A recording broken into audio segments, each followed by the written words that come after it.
Hi guys, welcome back. Today I'm going to show you how to make your own window grid.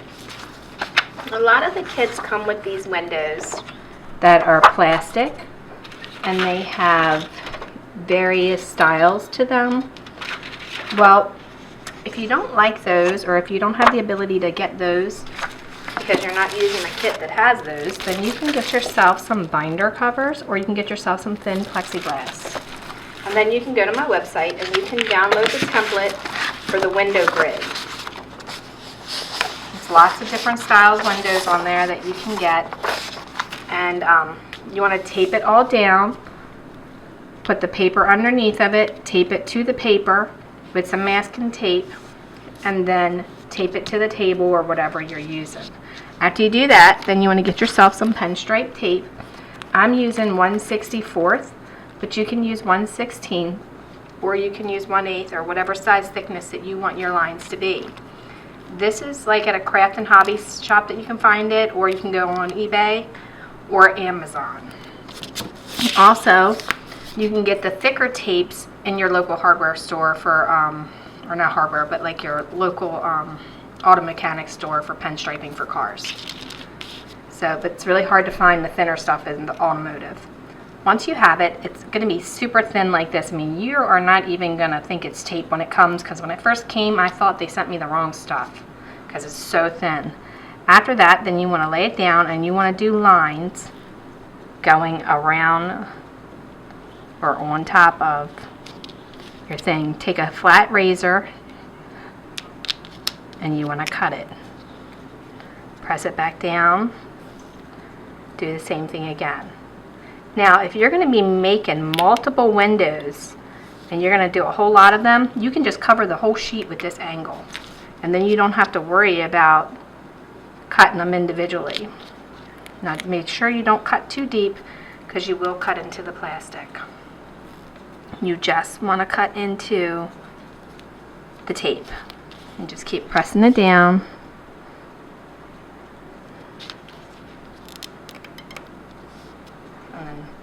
Do that. Now once you have them going that way, then you want to go ahead and go lengthwise the opposite direction.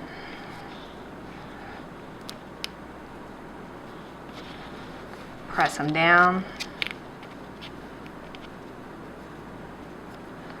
And of course, cut it off. And you can typically hear it when it cuts through it if you listen real closely, because it kind of sounds like it's a snap.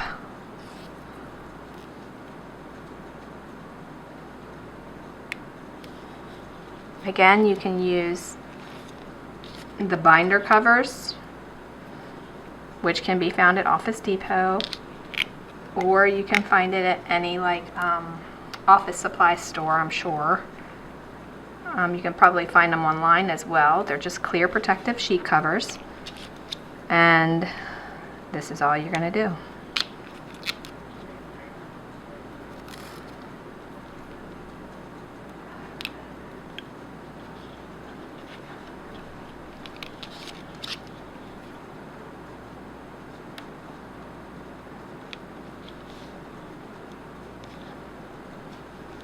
Once you have the edge, you can go back and remove these long pieces after you've cut them, of course.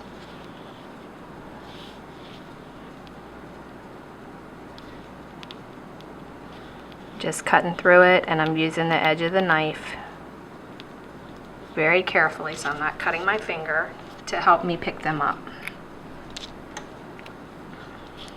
Okay, and actually this is the edge of that one. I actually cut over here because I was looking at that line on the other window. And the kit or the template that I have for this, it actually has various sizes, so you can pick whatever you want for window sizes, and you can also manipulate any of these grids to be whatever you want it to be. You don't have to follow the pattern to be exact. You could turn this into a half window, or you could do a partial, like only do 2 of the grids in the whole window, or whatever you want.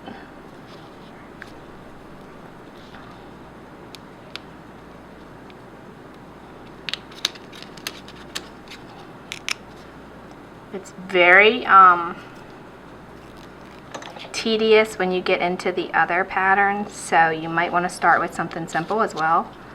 So you don't want to go ahead and start with a complex one, and that I would consider a complex one would be one of the ones with the diamonds in it, just because you may get discouraged when you first do it, because it can be very, very tedious.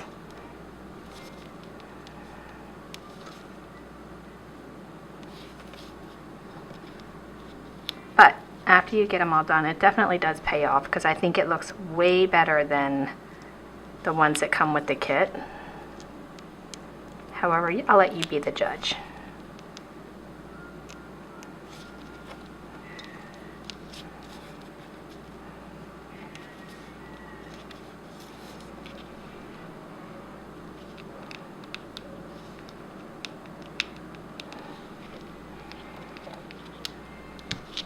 Okay, so now I have them all on there. I'm going to remove my masking tape very carefully so that I don't rip my paper. That way I can use it again. Or if I do rip it, I only rip it a little bit.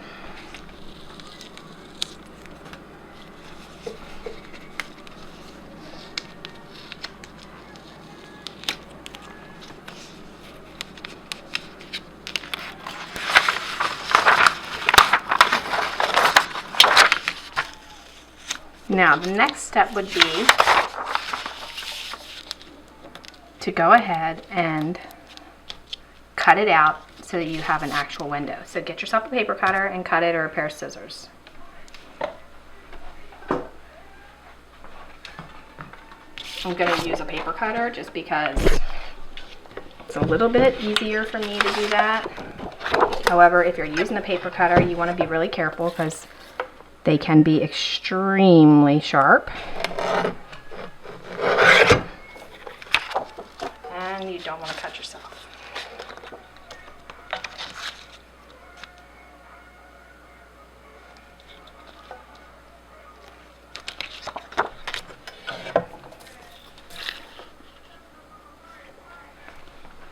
Now, at this point, when you're cutting the paper or the plastic, you want to make sure that if you're using this kind of paper cutter that you're at the edge and you're pushing the blade toward the window coming this way. It'll help you get a cleaner cut. Okay, so to install this window, you would do the same thing you would with any of the other plastic. You would attach it to the frame. But so that you can see it, there it is there. And I will show you how I manipulated one of the other patterns.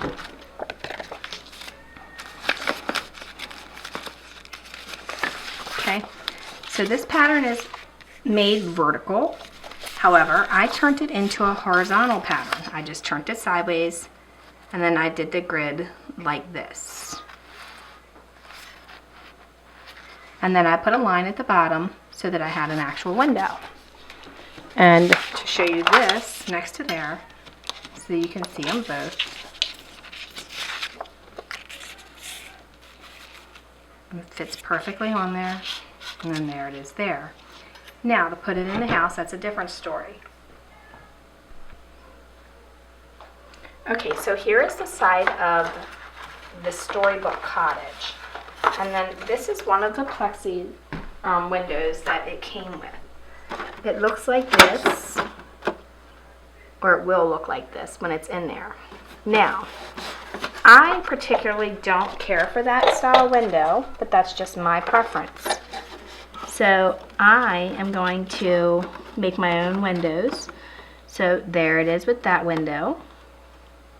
You can see the difference. Or I can use this window.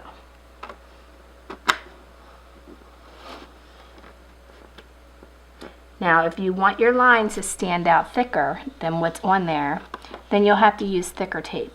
This is a 64th, so you might want to use something like a 16th or a 32nd. But basically, there's my window, another one of my windows, and their window. Their window lines are way more dominant, and they do stand out a little bit more. They're brighter, so if you're far away, you definitely will see them. However, this is a cost-saving project, and I think the thinner lines look a little bit more realistic, but again, that's up to you. But that's it for this tutorial. Don't forget to follow Dollhouse Miniature Madness and Tutorials.com or dollhousetutorials.com.